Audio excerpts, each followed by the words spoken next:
Oke, seperti dugaan saya, gambarnya setengah menyala dan setengahnya itu blank.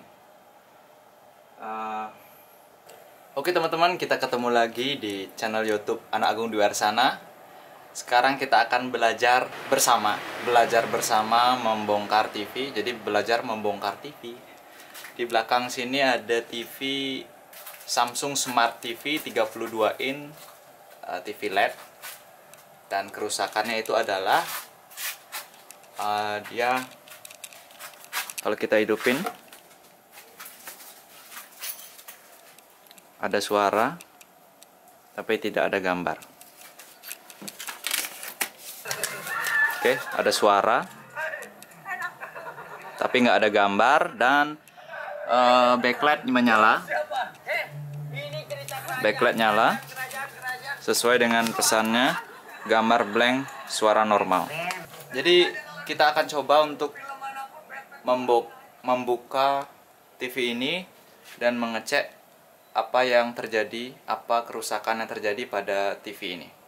Oke, TV-nya sudah saya bongkar, dan ini adalah TV Smart TV Samsung. Kelihatannya saya baru pertama kali melihat TV dengan modul T-Con sebesar ini. Besar sekali. Hal pertama yang harus dilakukan, karena backlight menyala, lampu backlight menyala, ada suara, kita harus memastikan bahwa tegangan pada T-Con itu ada sebesar 12 sampai 13 volt untuk TV LED ukuran 32 inch. Jadi kita harus pastikan dulu tegangan ada masuk ke modul T-Con.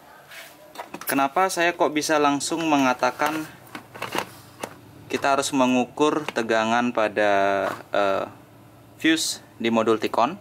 Karena tidak ada gambar tapi dia ada suara, itu artinya mesin berfungsi dengan baik. Mesin bekerja sehingga dapat siaran, ada suara, dan modul T-Con di sini adalah berfungsi untuk mengirimkan sinyal gambar ke display LCD, panel display LCD. Jadi jika modul T-Con ini tidak bekerja, biasanya itu dia akan blank hitam, atau pada beberapa layar laptop atau layar LCD dia akan blank putih, seperti itu. Kalau di TV pada umumnya dia blank hitam. Jadi saya akan nyalakan dulu, kabel power kita hubungkan, dan backlight TV menyala. Oke, lalu kita bisa ukur terhadap ground terhadap fuse, dan tegangannya ada oke, dua kaki fuse ini ada tegangan, berarti fuse-nya tidak putus, dan berarti tegangan masuk ke dalam modul T-Con ini. Nah, kalau di modul T-Con yang besar ini ada banyak sekali IC ya. Coba saya zoom out. Oke. Kalau kalian lihat ada banyak sekali IC, khususnya IC yang besar-besar seperti ini. Ini yang berpendingin. Saya harus mengatakan, kalian harus memastikan IC yang berpendingin ini hangat. Ya, kenapa gitu? Karena dia ada pendinginnya, berarti normalnya dia bekerja itu adalah panas gitu ya. Jadi kalau hangat lah bilang, hangat dia berarti sudah mulai bekerja.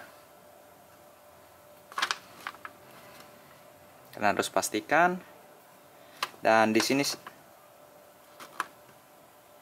saya merasakan IC ini hangat, IC ini juga ini lebih panas daripada ini. IC ini tidak ada sama sekali apa. Ini adalah IC step up tegangan untuk menyuplai tegangan ke panel. Dan ini chipset LPF12A0. Tidak ada suhu yang normal-normal aja nih. Nggak ada suhu, kenaikan suhu nggak ada. Oke. Selanjutnya kita harus mengecek tegangan keluar dari IC step up ini. Jadi kalau tegangan masuk tadi ada, kita cek tegangan keluar dari modul step up ini. Bagaimana cara mengecek tegangan keluar dari IC step up ini? Misalkan kita nggak tahu di mana titik pengukuran dari tegangan IC step up. Itu gampang aja. Jadi prinsipnya begini. Di mana ada kapasitor, berarti di sana ada tegangan. Kalian bisa lihat, ini ada kapasitor ya. Ini kapasitor, ini dioda, ini kapasitor nonpolar, nonpolar, nonpolar, nonpolar, nonpolar, nonpolar. Nah, fungsi kapasitor itu kan untuk memfilter tegangan, atau juga untuk meredam tegangan ripple, tegangan gigi gergaji ya. Jadi saya coba set dia lebih tinggi karena ada tegangan output menuju ke panel LCD yang lebih dari 20 volt. Saya akan coba di ring 200. Dan kita coba di salah satu itunya kapasitor. Oke, satu saya tempel ke ground ya, ke body ya. Dan satunya saya tempel ke kapasitor.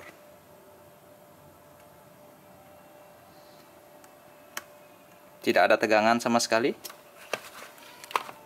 Ya. Kalian bisa lihat, saya taruh di ground di sini. Lalu saya ukur.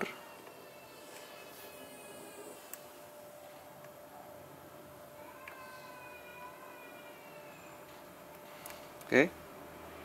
Ternyata kapasitor besar, output dari IC step up ini tidak ada tegangan. Jadi kita coba dulu cabut kabel powernya. Cabut kabel power.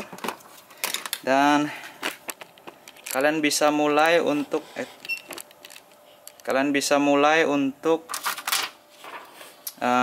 menguji sekali lagi dengan cara melepaskan panel. Jadi kabel panel kalian lepaskan, kalian coba nyalakan ulang. Oke, tanpa panel LCD terhubung ya. Lalu kalian ulang ukur terhadap ground. Saya tempelkan di ground. Lalu ukur kapasitor tadi. Oke, muncul tegangan setelah kita lepas LCD. Nah, saya bisa katakan TV ini panel LCD-nya yang short karena pada saat kabel ke LCD saya copot, tegangan keluar pada masing-masing kapasitor. Oke. Tegangan sudah ada. Berarti kerusakan TV di sini adalah panel LCD short atau layar LCD-nya yang short. Karena ini adalah kabel ke layar LCD.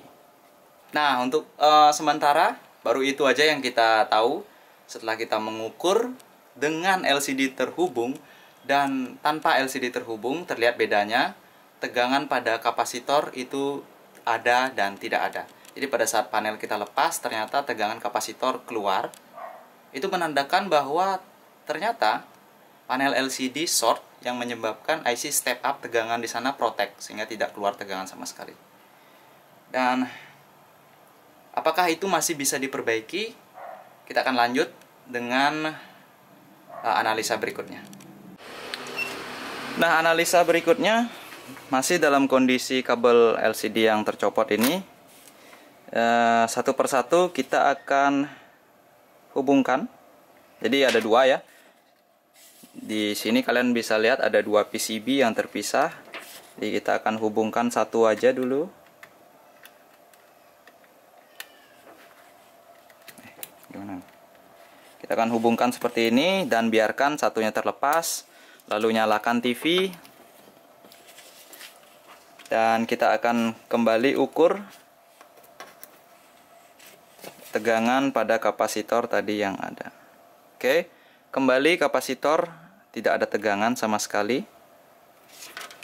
Ulangi lagi percobaannya dengan mencopot kabel bagian ini dan memasang kabel bagian ini. Ini adalah cara tercepat mengetahui bagian mana LCD yang rusak.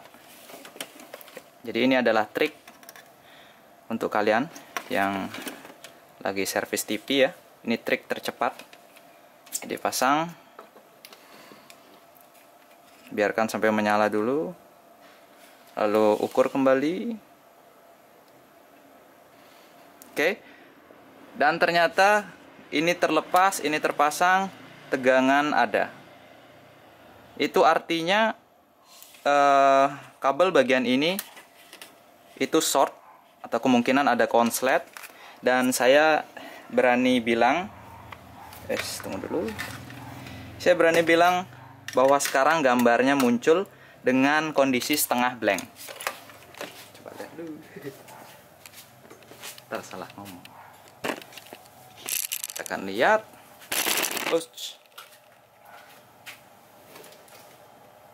Oke. Seperti dugaan saya, gambarnya setengah menyala dan setengahnya itu blank.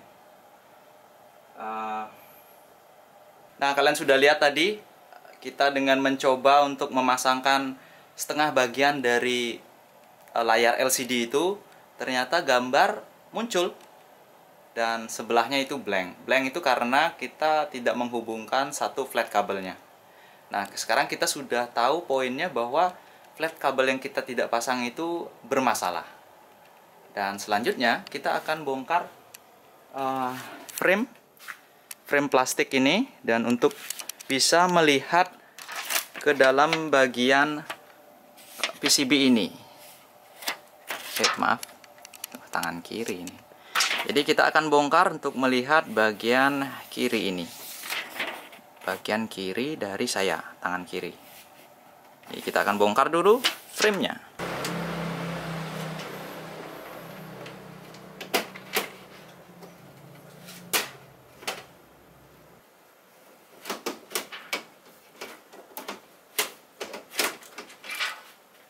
Saya baru tahu kenapa TV-nya memiliki Ticon yang besar. Ternyata ini adalah LED TV 3D. Ternyata ini adalah TV 3D. Saya baru tahu nih. Lalu setelah kalian buka ya, setelah kalian buka frame depannya, lalu kalian buka board yang tadi kita anggap bermasalah gitu ya. Di sini ada beberapa komponen yang menempel di papan PCB-nya. Nah, saya infokan lagi trik cepat untuk memperbaiki panel dengan board sebelah yang short ya.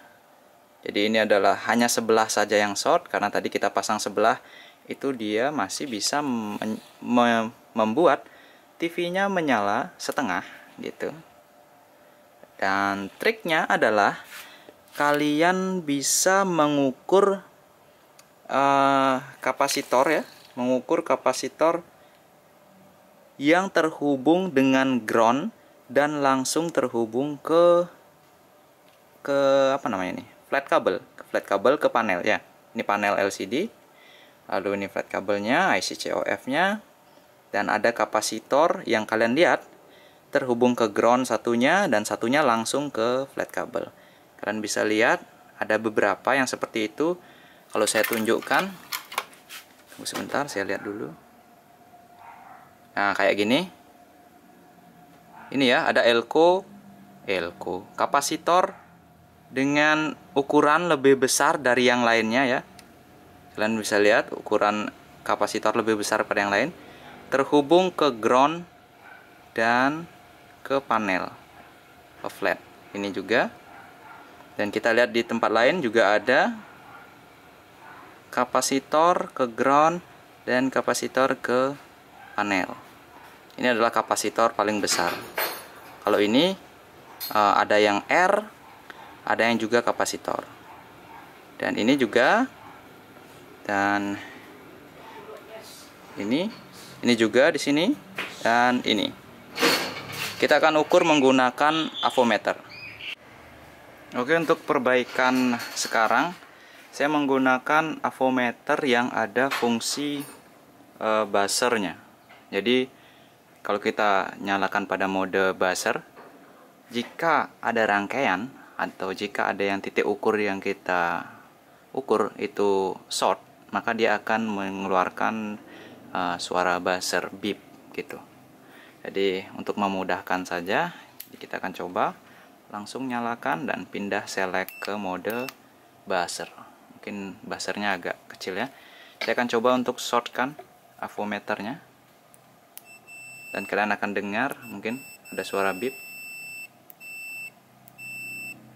Nah, seperti itu. Dan semoga aja kedengeran. Saya akan ukur mulai dari kapasitor yang paling pinggir. Oke, kapasitor paling pinggir ini mengeluarkan nada buzzer, itu artinya ada kemungkinan dia short ya. Dan kapasitor kedua, oke, dan juga dia berbunyi. Kapasitor panel, coba kapasitor yang tidak ke panel. Oke, dia short juga, ini short juga, oke, short juga, short juga. Dan kita telah menemukan bahwa semua kapasitor yang terhubung ke panel itu short. Kenapa ada kapasitor ke panel? Itu karena untuk mengfilter tegangan ripple ke panel. Itu artinya itu adalah jalur tegangan ke panel display. Jika kita ukur kapasitornya short, ada kemungkinan kapasitornya yang memang short atau konslet, atau kemungkinan lainnya panelnya yang memang short. Jadi untuk mengetahui apakah kemungkinan kapasitor yang short atau panelnya, kita harus mencopot dulu satu persatu kapasitor yang kita curigai. Lalu kita ukur kembali sampai tidak short, baru kita tahu bahwa itu kapasitornya atau layar LCD-nya yang short. Jadi saya akan coba untuk mencabut satu persatu kapasitornya. Oke, dan akhirnya setelah banyak kapasitor kita copot, masih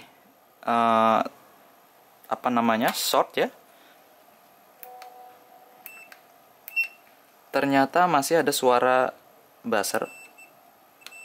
Dan tadi saya lihat ternyata di sini ada terlihat sedikit noda jamur ya, berjamur gitu. Kalian lihat ada kayak noda jamur gitu ya. Coba kita kerik dikit.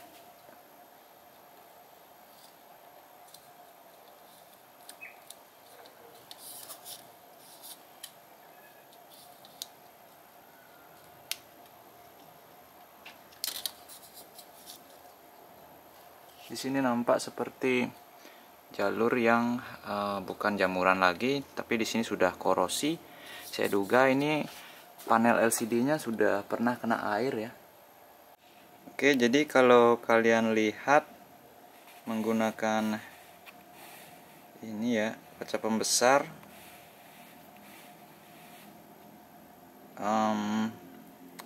ada jalur yang sepertinya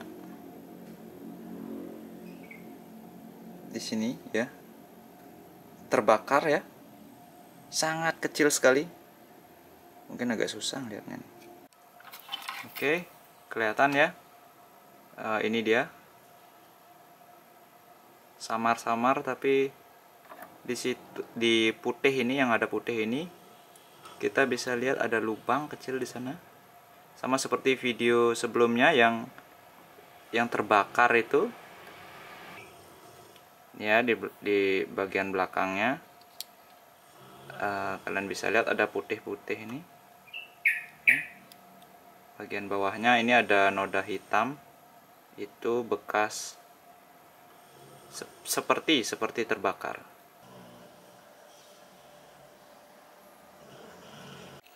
Oke, dan setelah saya potong ya jalur yang gininya, jalur yang terbakar itu, yang jamuran ya, saya potong, ternyata tidak berpengaruh, masih ada short. Dan cara terakhir untuk memperbaiki ini, nggak memperbaiki sih, mengetahui bagian mana sebenarnya yang short adalah dengan menyuntikkan tegangan ya sebesar 1,5 volt. Saya menggunakan regulator variabel, lalu dengan menggunakan ampere meter kita suntikkan di pin kapasitor yang sudah kita cabut-cabut ya. Jadi misalkan di sini kalian bisa lihat ampernya naik ya. Saya ukur dia hampir mencapai 1 ampere, 0,8, dimana saya pasang dia pada pin AVDD, HAVDD ya. Itu artinya ada yang short untuk suplai tegangan di masing-masing COF. Nah, dan untuk pada saat saya mengukur tegangannya, mengukur ampernya ya, saya mendapati bahwa pada saat saya suntikkan tegangan di sini, oke, ataupun saya menyuntikkan tegangan di sini, nah dia, ini AVDD, ampernya naik ya, ataupun di paling ujung di sini ya, kalian bisa lihat ampernya naik. Dan yang paling besar itu adalah di bagian sini. Dan IC COF di sini sangat panas sekali. Ya, di sini sangat panas sekali. Dan itu menandakan bahwa yang membuat short itu adalah IC COF di sini. Dan saya berpikiran bahwa jamuran yang ada di bekas jamuran yang ada di sini itu mengakibatkan rangkaian short mungkin ke IC yang di depannya. Jadi ini pertama, kedua ini baru ke sini. Jadi ini mungkin mendapatkan beban terlalu besar karena ada short di ujung sini. Itu menyebabkan IC-nya rusak. Mungkin saya hanya mengira-ngira aja. Ya, seperti itulah kondisinya. Oke, dan saya coba untuk memotong jalur ini ya. Kita anggap saja IC ini sudah rusak, IC COF-nya kita potong jalurnya kalau dia short, dan kita hanya menggunakan IC ini, dan juga IC yang di sini sudah terbakar juga karena kena air. Ya, ini rusak, dan tampaknya ini aja yang bagus. Jadi kita akan sudah putus. Ini sudah putus, dirobek. Kita akan coba nyalakan.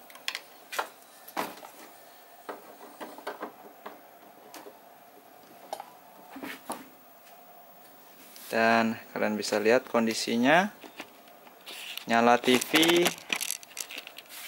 rusak, tapi ada gambar, dan rusaknya itu sesuai dengan IC yang rusak. Ini rusak, dan ini juga rusak ya. Ini rusak, ini rusak. Jadi saya bisa menyalakannya hanya saja karena IC COF-nya terbakar, dan IC COF lagi satu itu yang di sini itu korosi jalurnya, saya nggak bisa perbaikin, dan saya cuma bisa menyelamatkan TV ini sampai dia menyala. Dia menyala karena apa? Karena sudah nggak short lagi, karena tadi jalur di bawah sini ya saya sudah potong, saya istilahnya bypass gitu ya. Kalian bisa lihat kalau saya pegang ini bisa warna-warni dia ya.